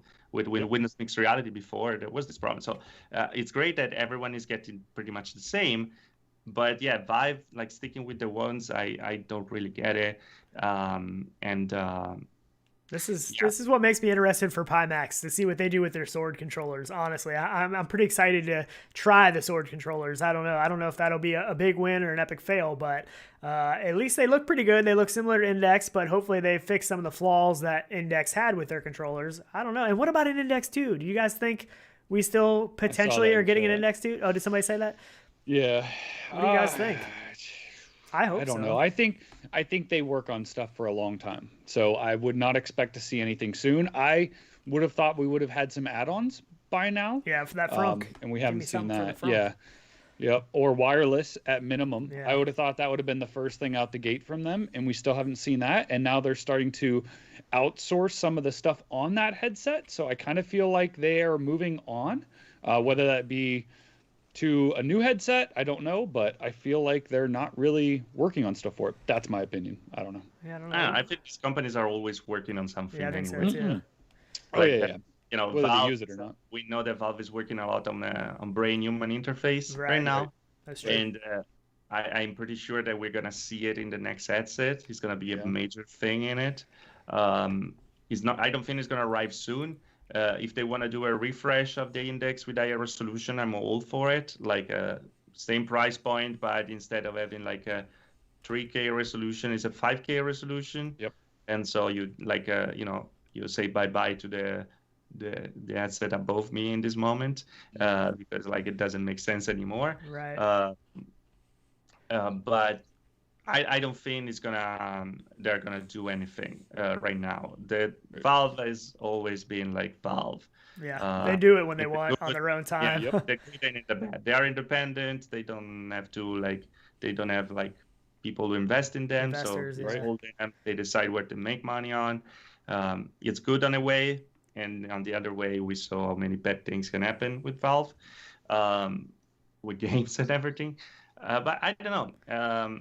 I'm pretty sure they're working on something. Yeah, I think we'll see. Yeah, I think we'll see an Index 2. I don't know when. I would love to see it soon, but I don't know that that'll happen. I would love for it to. But we also have Deca Gear that we're going to be finding out more information soon. Mm-hmm. Hopefully, they're supposed to be releasing that headset this year, which I have, like I've said before, I have a lot more faith in them after using their Deca Move system. I love that thing. That thing is awesome for stuff like contractors and stuff. So hopefully they can put out a good win with that headset too. So there's still some things out there that we're going to be interested to see and releases. And I mean, you never know with this kind of stuff. Something can drop. I mean, even Valve. I mean, Valve just drops stuff out of nowhere. So what about Samsung? Still waiting on some backdoor thing to come out of Samsung and just get dropped all of a sudden. Yeah, it could happen. Real. I'm waiting for a new Samsung from 2 years. Like I know, but that's what I mean. But they do. They're super secretive though, so they could do that. They have the potential to drop something out of left field. But I hope they get away from Windows Mixed Reality though. I hope they go their own way. That's my thought. Well, they'd have to. That would be the only way to compete. Yeah. I guess so. I don't know. I'm just not a big fan of the Windows Mixed Reality software and platform, but I don't know. I grew to like it, I think. I'm not I don't think I'm a fan of any platform, to be honest, because like Oculus on PC is awful. I never liked it. Steam VR is like the bare minimum and everything. It's like so weird to use, like and stuff. Windows Mixed Reality is like your PC on in a room. I don't know. Like sometimes it works, sometimes it doesn't. When it talks about gaming, I feel like Steam VR its implementation is the most stable, probably. Yeah, probably. Like everything kind of works. But yeah, like I think we still needed good software on anything to like happen. Yeah, software is very important for sure. It is. It's hard. I think major thing. I think it all comes down to just anything on PC. You have so many variables, with everybody's systems and stuff. When you go to like a Quest 2, it all runs the same because it's all in the same system. Yeah, it definitely is easier. There's no issues. It's definitely a console-based system is definitely easier than PC. Matthias Metzler, thank you for that super chat. He said, I bought the Pro 2 directly because I'm not satisfied with my Index and G2 anymore. The Index not because of the missing clarity, and the G2 because of the bad tracking. And yeah, I mean, that is my thought a little bit about the Pro 2. That's what makes me want to think about ordering one. Honestly, if it wouldn't have been for the Y'all 2 and pre-ordering that, which I'm super excited about, I would probably order the Pro 2 possibly. And I'm still on the fence. I don't know. I would love to try it out. I wish, there was a place I could just go try it and see, but yeah, I can't blame you for there. I mean, the G2 has pretty good tracking except for the controller tracking sometimes, and that does bug me, especially in some shooters and stuff. I don't like my hand to disappear or float off. That stuff does bug me, but it's not a tracking issue. It's a camera placement issue on that. It's not, the tracking is good when it's in the camera range. Yeah, it's also a prediction. They need way better prediction software. Like if they know my hand went down to my side 2 seconds ago, why is it over there now? You know what I mean? Like they should know the last known location, and so that I still think that's something they can improve, but and Big Show said, can you play games on the HTC Standalone? If not, they missed a big market. Love the show. P.S. Starlink working amazing in the middle of nowhere in West Virginia. So that's pretty cool. Awesome. I don't know that because with the standalone device of HTC, it's going to depend what they put on the platform, and I don't know what's going to be on there as far as games. I don't think probably much because it's going to be business focused. I don't know. Do you know, Tyriel, like how that's actually going to work? Like you're not going to have a storefront that you could go buy Population 1. You know what I mean? Well, probably not. They are going to have games. There are games on the Vive platform. They have Vive Port also for mobile. Because anyway, this is an evolution of the Vive Focus 2 that in China was a consumer headset. So, they have games there. So will they have a consumer? Will they have a consumer Focus 3 in China? No. Okay, because China, it went completely rogue. Yeah. Because I mean, China is a totally different market though, because Oculus can't sell in China. So focusing, some of these companies that focus on China, that's a huge market that is kind of a lot different than the market that we're used to. So, but and so many people there that actually. I was talking with Nate about like China as a VR culture and something, and they're so much more advanced than us in the West. Like they're much more open to stuff than here. So like even if it's not perfect, they want it. Like there's this novelty. There's this like wanted the novelty to be the first, to have it first and do it first. Oh yeah, exactly. And so there's a big culture of it, and like. VR arcades are the biggest thing ever. And people just, I got some Chinese VR arcade headsets at home that I used once, and I was like, I'm gonna like puke from 3 weeks ago, like on my lunch of 3 weeks ago, because it was like so bad. But people love it. It's like they are more open, I think, to janky stuff. We're a lot more picky. Yes, we are a lot more picky over there. Instead, like if something works and you can use it, like it's cool, and that's why things have a lot of success over there. It's such a different culture, and it really is. I don't want to put it like in a bad way or in a good way. Oh no, it's just different. Different culture again. Yeah. Yep. For sure. Yeah, I get it. Everyone here wants higher quality. Where over there they want quantity, more of it, quicker, faster, it's just different. Yeah. It's different. Not in a bad way, for sure. And I mean, we're getting quality from there as well, because look at Pico, for example. Absolutely. I forgot we had codes to give away on the show. It's like towards the end of the show, and there's like things that I'm like, oh Start crap. tossing them. Yeah, so sorry about that. We get into conversation, and it's so intriguing to me, and I'm listening, and I totally forget about other things I should be doing too. So if you are watching live, sign up for the Quest 2. It's got about 20 minutes left, I think. Yeah. Come on, guys. Right? Somebody needs it. Yep. No, so, absolutely. It's going to be awesome. And even if you already have a Quest, feel free to sign up for the giveaway too, because you can give it to a friend. You can it's nice to have two at the house. If you have somebody come over, you can play stuff together. It's a great thing. We also have some extras we're going to throw in too that we haven't said. We'll just throw those in the box. But Tyriel could win it and give it to his fiance so she doesn't break his. That's true. Because I'm forced using the Quest 1 because she uses the Quest 2. Oh, there man. You need it then. I have to say though, every time that I get back in the Quest 1, I'm still like positively like impressed. Like the OLED screen is the like OLED. That's what I was gonna say. Is like I really love it. It's a shame though that we're already seeing games arriving just on a particular platform and not the other. But it's I would still suggest the Quest 1 if you find it for $100. Yeah, and you find $100. Yeah. Oh yeah. It's awesome. Like just get it. Yeah. Like and then you miss one of two games. Who cares? Like you get all the others. Amazing experiences still. Yeah, and you can connect it to PC and play PSVR games. Yep. It's awesome. I wanted to answer a question that it was on the comments, if I can. Yeah, for sure. At the very beginning, someone asked why I didn't review yet the Xtal 8K that I have here. That if people don't know about the Xtal, is the most expensive headset. It's like $8,000. And they sent it over to review, and I made an unboxing. I made through the lenses, but I didn't make a review for a main reason. My unit has a problem, and the scale of the world is completely off. Like everything looks super tiny. And if it's a problem with the lenses, I believe maybe during the transportation they moved in a different way, and they do a lot of compensation with the software, and so probably like they got out of where they should be, out of calibration. We tried everything with the team, like I constantly like changing things also in codes and stuff to try to fix it, but I wasn't able. I've never been able to use it. Like I did it through the lenses because I can put a camera there, but I can't use it. If I put it on, I get sick instantly. My eyes cross completely. It's just it's unfortunate, but yeah.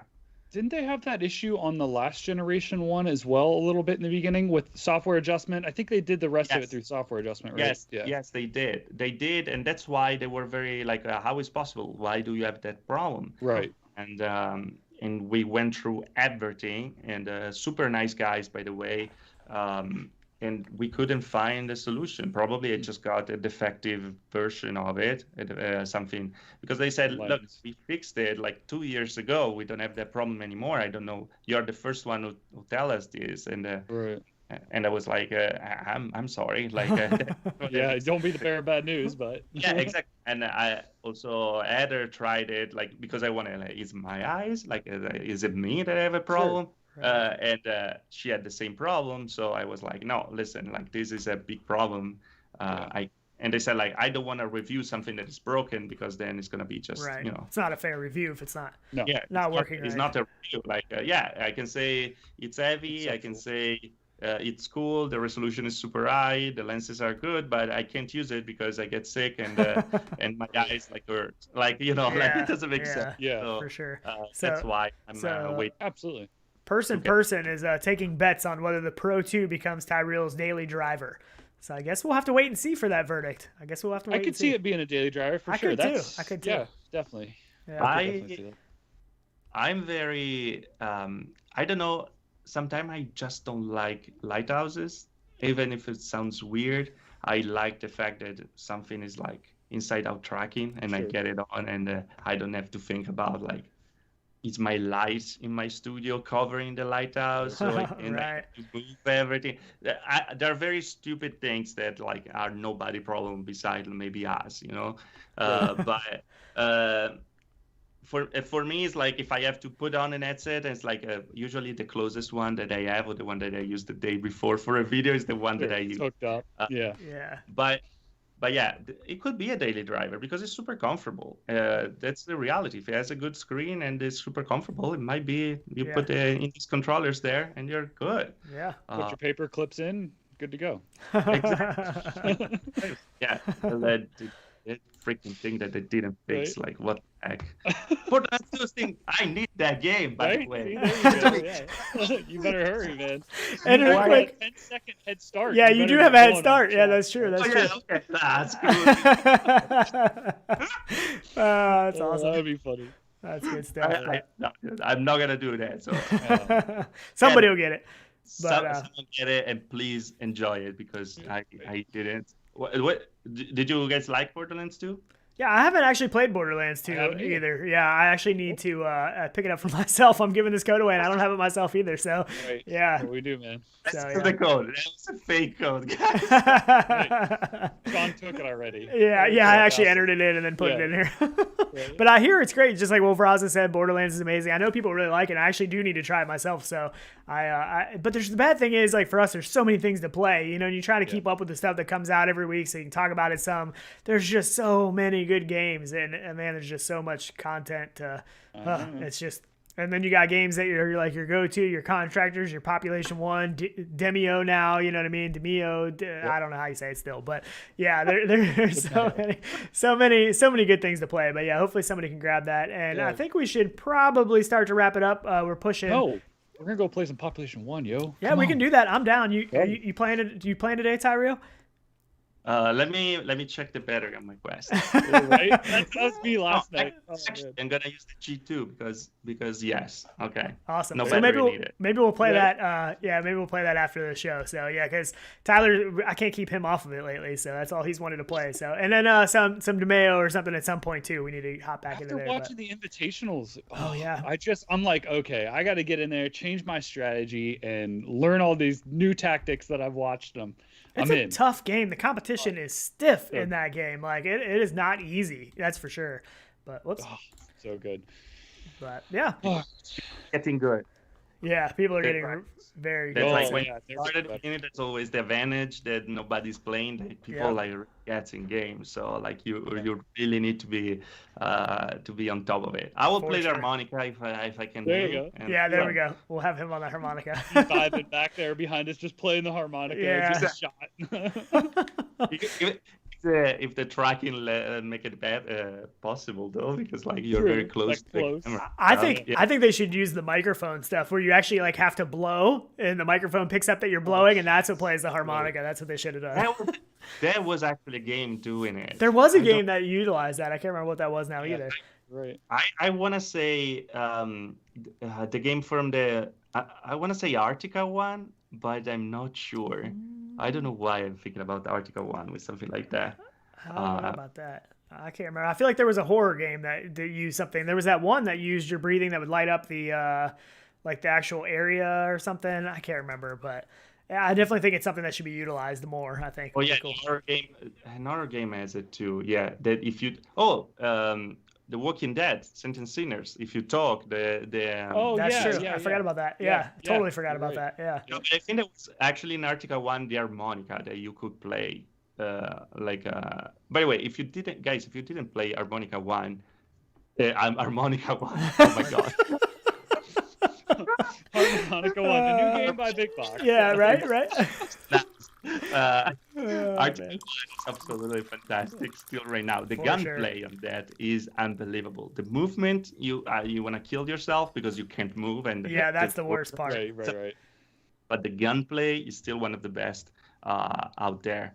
And about the VIVE VR2, Timothy, I'm in contact with them. I'm gonna see if I can do a comparison with the UVR 1 and UVR 2. Awesome. It looks amazing. They're killing the Kickstarter. They just hit the stretch goal for the hammock and the grandma's rocking chair, which I'm actually really excited. It'll pretend you're in a hammock in the thing. It'll put software that has gives you some ambiance and stuff. So I'm really looking forward to it. I can't wait to get that thing in. So. You got it, right? Yeah. Yep. I actually got the real early bird, the super early bird special. So yeah. I was waiting for it. With the Yo part or not? So I'm probably going to get the platform at this point. I'm probably going to go ahead and upgrade, do everything, get the 360 platform, the Pro upgrade, and everything. So the original, when I originally got the super early bird, it was just for the Y'all 2. So I didn't have any add-ons, unfortunately. So I missed out on some of the early bird pricing for some of the other things, but. Yeah. That's awesome. I think they did a great job, and they really need to figure out a bit better the software, because with the first one, I'm still using the first one, and sometimes you're like, oh no, the motion cancellation doesn't work as well as it should. So sometimes you just play and you keep it off, and you just stay in there pretending, because if the software doesn't keep up. But I think it's going to be much easier with the new platform to have a software that is going to work right. Yeah, I think so too, hopefully. Yeah, because it's more stable. It's not like a ball that can move. Right. Whatever, you know? Right. Yeah. So I'm really excited for it. I'm super, super excited that you got it. So I can wait to hear from you. Oh, awesome. yeah, I can't wait to play it either. I'm so looking forward to it. That's my most hyped thing this year so far. So, but we should probably wrap it up. We definitely really, really appreciate you coming on, Tyriel. We always love having you on, especially for these hardware talks. You're the man when it comes to this stuff. So, and I know definitely looking forward to the through the lens stuff with the Vive Pro 2. I'm still on the fence. I don't think I'm going to order one, but sometimes I just get silly and I just push buttons on accident and things happen. True. But oh, look what showed up. Yeah. Bank account, how is that possible? I don't know how that happened. Missing exactly $7.99. Yeah, $7.49. If I do it before May 31st, but sign up. Yeah. Yep. So, but all right, we will definitely see you guys later. We'll probably hop into some Pop One, so we might see you in there. You might be shooting at us. Yeah. So come get some. Yep, definitely appreciate you being on. I'm sure we'll have you on again, and have a good weekend, everybody. Yep, absolutely, guys. Have a great weekend, everybody, and. Thanks so much for having me again, and go nuts and order every headset possible. I'll tell my wife. You said so. Tyriel told me to. I don't know. I had to listen. Only use one, right? Yeah. Whatever. We have 3 ads, so we need at least 3. Exactly. Now you're thinking. You need 5, True that. Very true. Very true. Awesome. Man. All right. Well, thanks guys. So much. Yep. We'll get out of here. See you back here. See you in VR. Later guys. Ciao. Bye. Got into VR in 2016. That was when we first we got the Rift.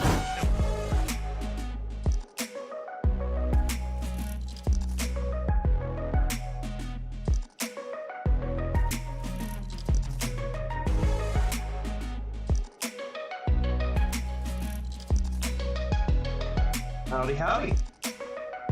Hey, it worked. There he is. Perfect. Hey.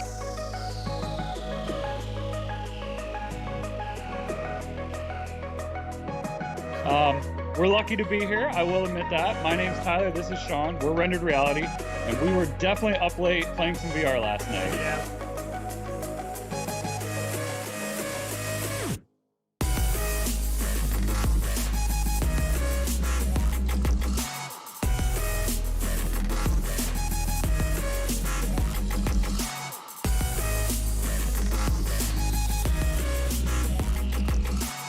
Goal is bigger. Right. That's what I was thinking. It's not always better. Let's keep it PG, boys. I mean, right? We don't know like how much right, sound I is coming agree, out of it. It's true. Right. Is there more sound coming out of it? We don't know. Yeah.